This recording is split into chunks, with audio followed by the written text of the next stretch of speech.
مسافرو دپاره به یو نظم ووایو صحیح وایي زه به هم مسافرۍ کې مرمه 8 کلنه ماشومتوب دورانو بیا شونځلمې د لیونتوب دورانو زه یې ګلاب په خپل باغچه کې کړم او پلار مې داخل په مدرسه کې کړم په دغه وخت د 14 کالو ومه په زړه مې غم نه و خوشحاله ومه مالیار باغچه کې د ګلانو نه و په سر مې لاس د مشرانو نه و پلار مې دوبۍ کې مزدوري کوله او ما یې په روپو ښه جواري کوله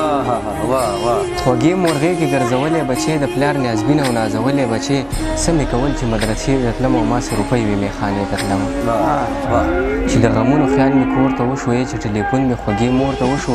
ټول شو راټول په چوت اواز یې وویل په ټلیفون یو سړي داسې وویل په اکسیډنټ کې یو سړی مړ دی بېګا د شپې هغه پلان کې یې مړ دی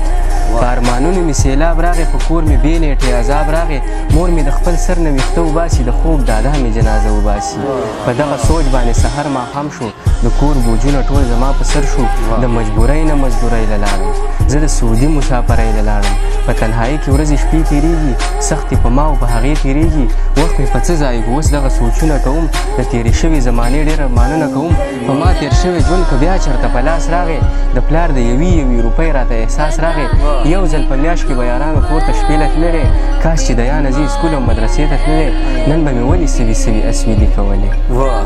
د کور نه لرې به مې ولې زندګي کولې د انسانانو به مې ولې غلامي کولې افسوس د یانه زه په اوښکو کې رانجه وسکمه په دې خبرو باندې وینې زه دې زړه وسکمه ویمه د پلار په شان به زه هم مزدورۍ کې مرمه